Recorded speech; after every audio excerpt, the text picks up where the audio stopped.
Hello friends, everyone, welcome to this news broadcast program. The main contents are large numbers of young people missing in China, online rumors about oozing young people's blood to stay young, causing concern from encouraging returning home to starting businesses to preventing migrant workers from returning home. Netizens question, are they trying to starve them? Saudi Crown Prince Salman visits the United States, meets US President Trump, and announces $1 trillion investment in the US first, focus on large numbers of young people missing in China, online young blood for youth rumors causing concern recently. On domestic social media platforms, some videos have been circulating showing some medical aesthetic companies with CCP elite backgrounds selling to wealthy people injections of young people's blood essence to stay young. Combined with the recent large number of missing young people, the public suspects the CCP has established a complete human blood and organ donor database, and ordinary people have become lambs waiting to be slaughtered. On November 17, domestic social media platforms again posted large amounts of missing persons information.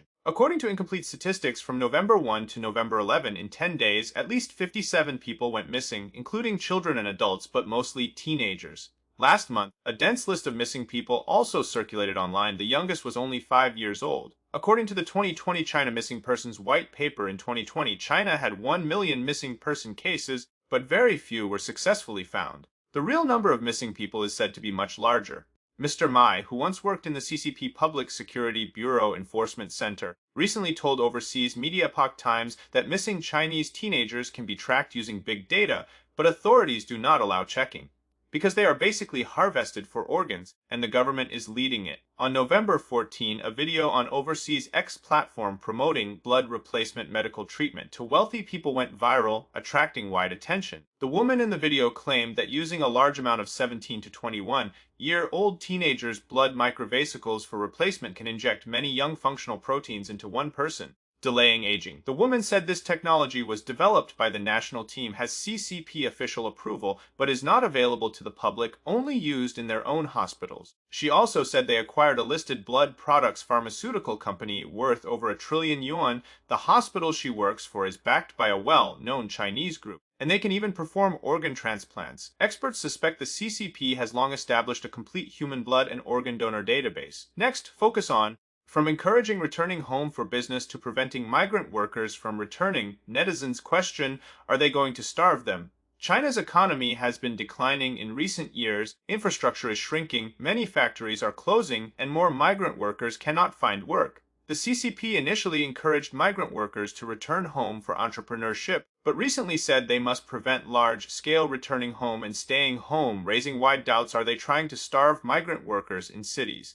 On November 13, the Ministry of Agriculture and Rural Affairs held a meeting in Chuxiang, Yunnan, explicitly stating that they need to stabilize the employment scale of people lifted out of poverty, continue special actions to promote returning impoverished people for employment, and prevent the formation of large-scale returning and staying home. These messages recently became a hot topic in domestic online public opinion. Sina Finance reported on the 17th that people often hear a saying, if life in the city is hard, we can go back to the countryside. Our hometown still has land, but is it really that easy? Recently, the Ministry of Agriculture and Rural Affairs proposed to prevent large-scale returning and staying home. This proposal triggered intense discussion and various interpretations. In fact, it sends two signals. First, rural income is not ideal, and large-scale returning could easily lead some people back into poverty. Second, there are not many city jobs. If there is work in the city, who would return home? So, to prevent returning, more jobs must be provided to keep them in the city.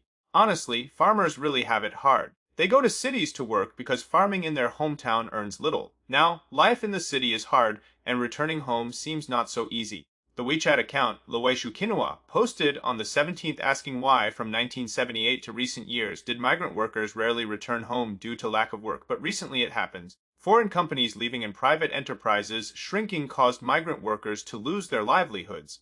There is no magic solution to prevent large-scale returning and staying home. Reform and opening up are needed. Bring foreign companies back, vigorously develop private enterprises, supporting them as much as state-owned enterprises to solve migrant workers' returning home issue. Netizens commented, preventing migrant workers from returning and staying home. Unbelievable! Migrant workers can only drift outside, cannot stay in their hometown. If there is no work in the city, what should they do? Starve while staying in the city. In the future, there may be the concept of malicious returning home. Next, focus on suspected vehicle hitting children and adults outside a school in Beijing, China has frequent indiscriminate attacks in public places. Videos show that on November 17 in central Beijing, a vehicle hit people outside an elementary school. At least 7 children and adults fell, and the ground was chaotic. People cried, "Call an ambulance!" Zhao Lanjian, a former domestic investigative journalist now in the US, uploaded the video on X platform, saying it was sent by a friend in Beijing and is reliable. Some people lose control of emotions and go out, some take revenge randomly, some drive into crowds, some use knives, some have no warning. Extreme revenge incidents like this are increasing in China. Former domestic independent media personnel, now residing in the US, Kai Shenken, also uploaded videos on X platform. On the 17th, a similar indiscriminate knife attack occurred in Zhuhai, Guangdong. Multiple people were injured. Videos show that around 9 p.m., a young man carrying a backpack used a knife to attack people near Gongbei railway station. Some struggled on the ground while the suspect continued attacking. Security subdued him. Next, focus on Japan's Director General visits Beijing for talks with China. Both sides uncompromising. Japan-China diplomatic relations are tense. Japan's Asia and Oceania Bureau Director Kanai Masaki met China's Asia Department Director Liu Jinsong in Beijing on the 18th. According to the Japanese Ministry of Foreign Affairs, Kanai protested against the extremely inappropriate comments by China's Osaka consul Xu Zhen and urged China to immediately take corresponding measures. He also issued a statement regarding travel warnings issued by China, saying Japan's security situation has not worsened and urged China to ensure the safety of Japanese citizens in China. The statement also mentions Liu Jinsong made statements according to China's position, but Kanai refuted them, reiterating Japan's consistent stance. China's Foreign Ministry spokesperson Mao Ning said at a press conference that during consultations, China again made serious representations regarding Japanese PM Sanai Takaichi's wrong statements about China, urging Japan to retract them. Japan's PM Takaichi said on November 7 that if a military conflict occurs in the Taiwan Strait, Japan may face a life or death crisis and self-defense forces can exercise self-defense. The next day, China's Osaka consul issued a beheading threat against Takaichi. Relations became tense again. Next, focus on Taiwan detains a Chinese citizen suspected of espionage in recent years. The CCP has strengthened infiltration in Taiwan. On November 18, Taiwan prosecutors charged a mainland Chinese man and 6 Taiwanese active or retired military personnel. They formed a spy network and collected classified information. Investigation shows 68-year-old Hong Kong Chinese Ding Shou holds titles such as Chairman of Hunan Expansion Group and member of Changsha People's Congress Overseas Chinese Committee. Following CCP Military Commission Political Department Liaison Bureau Nanning Station's instructions, he came to Taiwan for intelligence collection and recruitment. Ding used Hong Kong identity, frequently visiting Taiwan for business or tourism, recruiting 2 retired Taiwanese officers as core members, who then recruited active military personnel. 7 people were arrested. Ding transferred 2.3 million RMB through underground channels into 8 accounts as mission payments. Taiwan Mainland Affairs Council posted on Facebook on the 17th, revealing 6 CCP infiltration methods: leaking secrets, organizing, dividing society, tech leaks, election interference, and gray zone actions. Taiwan opposes CCP's actions and freedom. The council said 2028 people prosecuted, 2023, 86, 2024, 168. CCP infiltrations intensifying, targeting military to ordinary citizens. Next, focus on UK intelligence parliament about CCP espionage. On November 18, UK's MI5 warned MPs that 2 people linked to CCP intelligence are actively recruiting parliament members. They operate as headhunters on LinkedIn, seeking non-public internal information. They target economists, think tank staff, and civil servants to access politicians. CCP espionage includes offering fully funded trips to China and paying for information in cash or cryptocurrency. House of Commons Speaker Hole said CCP attempts to interfere with UK government procedures and parliament activities. Security Minister Jarvis said foreign interference will not be tolerated. He said measures include protecting elections, punishing interference, upgrading government IT security, and strengthening cybercrime defenses against CCP. Next, focus on Saudi Crown Prince Salman visits U.S. meets Trump, announces $1 trillion investment.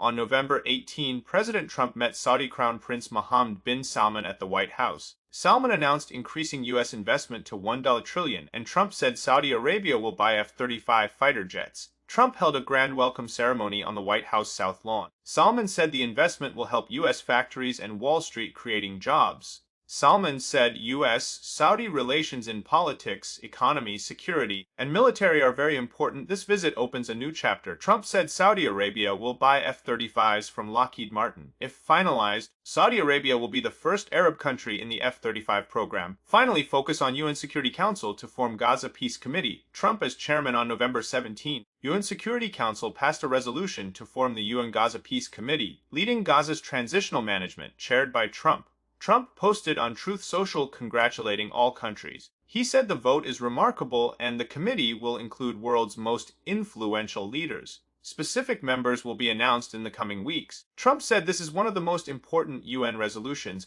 bringing more peace and historical significance, thanks to UN Security Council and supporting countries including Qatar, Egypt, UAE, Saudi Arabia, Indonesia, Turkey, and Jordan. Of 15 members, 13 voted yes, Russia and China abstained. Trump returned to the White House in January and mediated 8 international conflicts, including Israel-Hamas, Israel-Iran, Cambodia, Italia, Pakistan, Armenia, Azerbaijan, Serbia, Kosovo, Congo, Rwanda, Egypt, Ethiopia. Thank you for watching this program. Please like, subscribe, and leave a comment. Thank you. See you next time.